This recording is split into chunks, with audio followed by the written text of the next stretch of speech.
Wherever you go, whatever you do, throw a little at it. Omax, Vest and Briefs.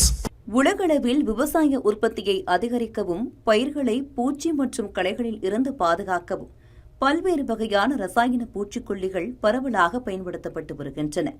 ஆனால் அதே நேரத்தில் அந்த ரசாயனங்கள் மனித உடல்நலத்திற்கு ஏற்படுத்தும் தாக்கம் குறித்து உலகளவில் தொடர்ந்து கவலை எழுந்துள்ளது. குறிப்பாக பாராகுட், கிளைபோசெட் மற்றும் 2,4-D போன்ற களைக்கொல்லி மருந்துகள் உலகின் பல நாடுகளில் விவசாயத்தில் முக்கியமாக களைகளை கட்டுப்படுத்த பயன்படுகின்றன. ஆனால் உலக சுகாதார அமைப்பின் புற்றுநோய் ஆராய்ச்சி பிரிவு சில ஆண்டுகளுக்கு முன்பே கிளைபோசெட்டை ப்ராபபிள் கார்சினோஜன் என்ற சாத்தியமுள்ள புற்றுநோய் காரணியாக வகைப்படுத்தியுள்ளது.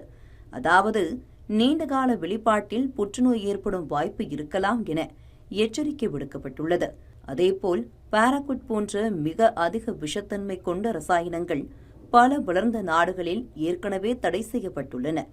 ஐரோப்பிய யூனியன் உள்ளிட்ட சில நாடுகள் சுற்றுச்சூழல் பாதுகாப்பு மற்றும் மனித ஆரோக்கியத்தை கருத்தில் கொண்டு இந்த ரசாயனங்களுக்கு கடுமையான கட்டுப்பாடுகளை விதித்துள்ளன. ஆனால் இந்தியாவில் அதிக விளைச்சல், குறைந்த செலவு மற்றும் விவசாய தேவை காரணமாக இவை இன்னும் பரவலாக பயன்படுத்தப்படுவதாக கூறப்படுகிறது. இதனால் சர்வதேச சந்தையில் இந்திய விவசாய ஏற்றுமதிகளுக்கு பாதிப்பு ஏற்படுவதாகவும் தகவல்கள் வெளியாகின்றன. குறிப்பாக சில இந்திய ஏற்றுமதி பொருட்கள் ஐரோப்பிய நாடுகளில் அனுமதி சோதனையில் நிராகரிக்கப்படுவதாகவும் கூறப்படுகிறது.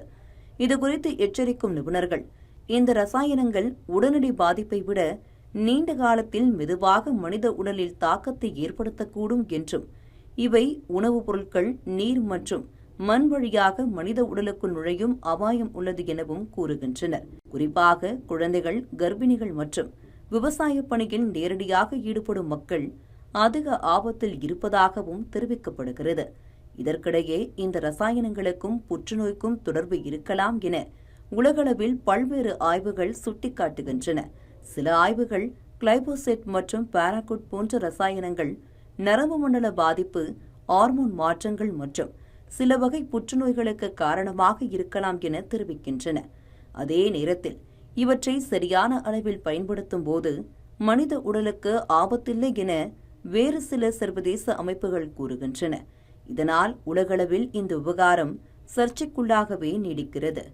இதில் முக்கியமான கேள்வி என்னவென்றால், உணவு உற்பத்தி தேவைக்கும் மனித ஆரோக்கிய பாதுகாப்புக்கும் இடையே சரியான சமநிலை எங்கே இருக்கிறது என்பதுதான். உலகம் முழுவதும் மக்கள் தொகை அதிகரித்து வரும் நிலையில் உணவு உற்பத்தியை உயர்த்த வேண்டிய தேவை ஒரு பக்கம் உள்ளது. அதே நேரத்தில் மக்கள் ஆரோக்கியத்தை பாதுகாக்க வேண்டிய அவசியமும் உள்ளது. சமீப ஆண்டுகளில் சில நாடுகள் பாராகுட் போன்ற ரசாயனங்களை முழுமையாக தடை செய்துள்ளன. மேலும் கிளைபோசெட் மற்றும் 2,4-D போன்ற ரசாயனங்களுக்கும் பல நாடுகளில் தடை விதிக்க பரிசீலிக்கப்பட்டு வருகிறது. ஆனால் இந்தியாவில் விவசாயிகள் பெரும்பாலும் குறைந்த செலவில் அதிக விளைச்சலை பெற இந்த ரசாயனங்களை பயன்படுத்த வேண்டிய சூழலில் உள்ளனர். இதனால் ஒரு பக்கம் விவசாய பொருளாதாரம், மறுபக்கம் பொதுமக்களின் உடல்நலம் என்ற இரண்டு முக்கியமான பிரச்சினைகள் நம்மிடையே நிற்கின்றன.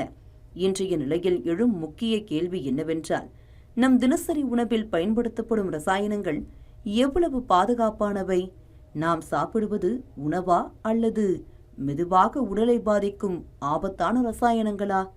இந்த கேள்விகளுக்கான பதில் கிடைக்கவில்லை என்றாலும் இந்த விவாதம் உலக அளவில் மேலும் தீவிரமடையும் என நிபுணர்கள் கூறுகின்றனர்.